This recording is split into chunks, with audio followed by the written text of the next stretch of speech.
Politics is changing fast and every decision shapes our future. In today's video, we're breaking down the latest headlines, the key players, and what it all means for you. Whether you're here to stay informed or spark debate, you're in the right place. Let's get into it. A directive from Elon Musk requiring federal employees to submit weekly summaries of their accomplishments has faced significant opposition from government officials. Trump-appointed agency leaders instructed workers to ignore Musk's demand, countering the authority President Trump has granted him to reform federal bureaucracy. The pushback emerged across various agencies including the FBI, the Department of Defense, and the Office of National Intelligence. Judges within the judiciary also received the directive, but were advised not to act on it. As tensions escalated, senior officials in national security and law enforcement publicly rejected the order. The Department of Defense asserted that performance evaluations would follow internal protocols, while intelligence agencies warned employees against responding due to security concerns. The FBI's leadership reaffirmed that its personnel reviews would remain under its own jurisdiction. Meanwhile, labor unions condemned the directive, deeming it unlawful and urging federal workers to comply only with agency-specific instructions. Despite the resistance, Musk defended his approach, describing it as a routine accountability measure. However, his demand led to internal disputes within agencies. The Department of Health and Human Services initially instructed compliance before reversing its stance. The White House remained silent while Trump briefly commented on social media, supporting Musk's efforts but avoiding direct intervention in the controversy. Alongside his directive, Musk claimed that the federal government was riddled with fraudulent payroll practices, alleging that non-existent employees were receiving taxpayer-funded salaries. He suggested that his mandated reports would expose wasteful spending and corruption. His accusations, however, lacked concrete evidence, with federal watchdogs dismissing similar past claims as baseless. Musk's statements echoed previous conspiracy theories about dead individuals receiving government payments, a claim that has been refuted by official audits. Despite this, Musk continued to push the narrative on social media, alleging that opposition to his directive was an attempt to conceal widespread fraud. His comments fueled further debate, with some lawmakers supporting broader cost-cutting measures but questioning the legality of his approach. While the long-term impact of Musk's involvement in federal workforce reforms remains uncertain, his aggressive tactics have already triggered resistance from officials, raising concerns about his growing influence in government decision-making. Elon Musk's directive requiring federal employees to submit weekly reports summarizing their work or face termination has met resistance from multiple agencies. Officials within the FBI, the State Department, and the Office of the Director of National Intelligence have reportedly instructed employees to disregard the order. This defiance effectively overrides Musk's mandate in certain areas of the government, raising questions about the extent of his authority, which was granted by President Trump to tighten oversight of the federal workforce. Meanwhile, Defense Secretary Pete Hegseth has defended President Trump's removal of several senior military officials, including General Charles Q. Brown, Jr., the chairman of the Joint Chiefs of Staff. The dismissals align with Trump's promise to replace woke officers with leaders more aligned with a traditional military ethos. Hegseth has argued that such leadership changes are not unprecedented, despite the fact that no previous chairman of the Joint Chiefs had ever been dismissed in this manner. Newly appointed Director of National Intelligence Tulsi Gabbard has raised concerns about privacy violations within federal security agencies. In her first interview since taking office, she criticized the government's use of security threats as justification for expanding surveillance, warning that intelligence gathering on American citizens must not be misused. She has pledged to ensure that civil liberties remain protected under her leadership. Elon Musk's recent demand for federal employees to justify their roles in writing has triggered widespread uncertainty and pushback across the government. Over the weekend, agency leaders scrambled to provide guidance, often contradicting one another, as they navigated a growing power struggle between Musk and top officials appointed by President Donald Trump. The response to Musk's directive varied among agencies. Some leaders advised employees to delay compliance, while others refrained from making any definitive statements or issued only vague instructions.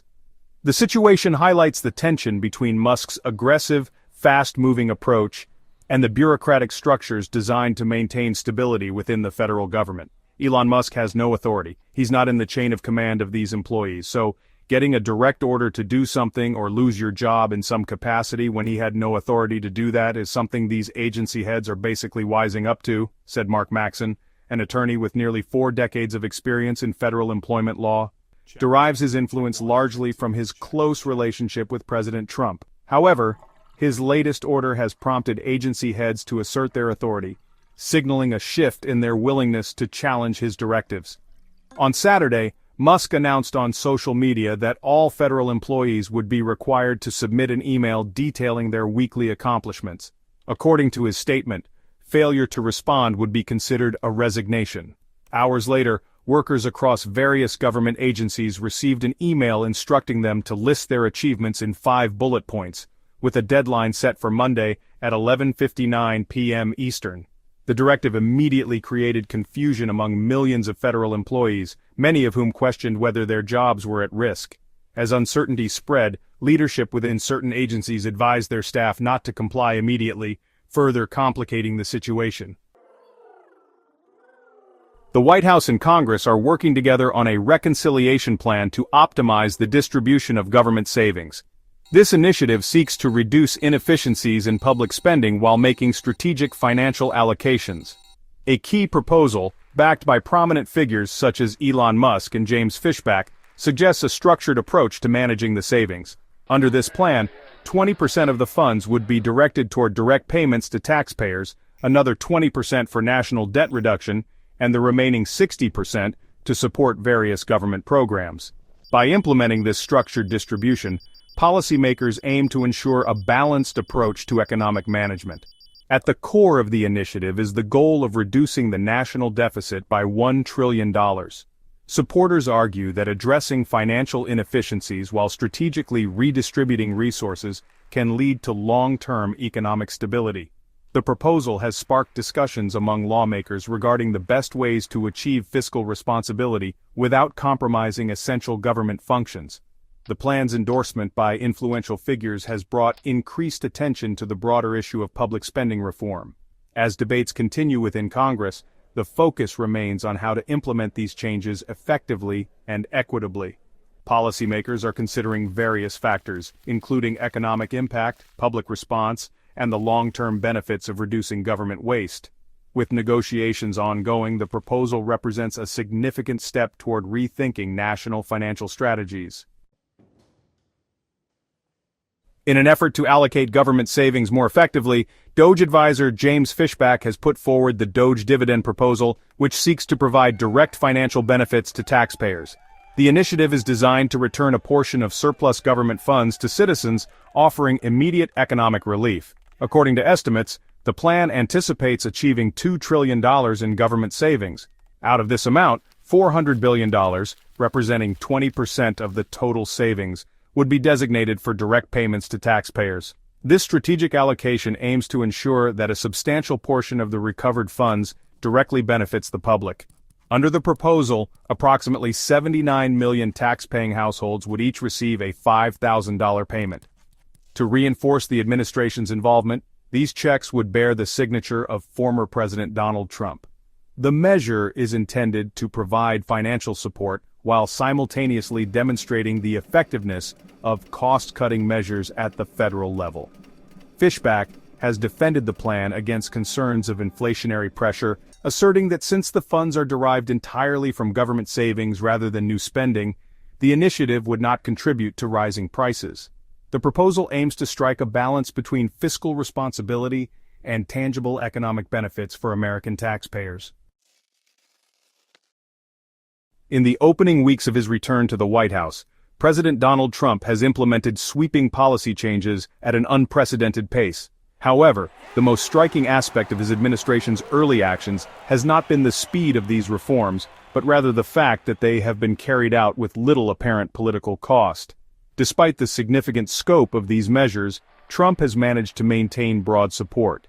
Through a series of executive orders, the administration has moved swiftly to reshape federal policies. These include directives reinforcing the recognition of only 2 genders, freezing federal spending, and rolling back energy regulations. The rapid rollout of these initiatives has left political opponents struggling to mount effective responses, as shifting priorities make it difficult to target specific policies. Instances such as a widely discussed case of a fired National Parks employee who allegedly had sole access to a restroom have been cited as evidence of government dysfunction, though some argue they reflect administrative inefficiencies rather than systemic chaos. One of the more contentious issues in recent weeks has been concerns over Elon Musk's level of influence within the government. Amid discussions about Musk's role in federal employment decisions and spending cuts, Trump clarified the entrepreneur's advisory status, affirming that Musk remains accountable to the president. Meanwhile, Trump has continued to push forward with controversial proposals, including efforts to dismantle the Department of Education. While opponents have framed this initiative as a regressive move, the president has publicly defended the decision by highlighting existing problems in the education system. He has positioned the proposed shutdown of the agency as a necessary step toward improving school performance nationwide. That's it for today's deep dive into the latest political developments. Whether you agree or disagree, the conversation doesn't stop here. Let me know your thoughts in the comments below. If you enjoyed this video, don't forget to like, subscribe, and hit the notification bell so you never miss an update. Stay informed, stay engaged, and I'll see you in the next one.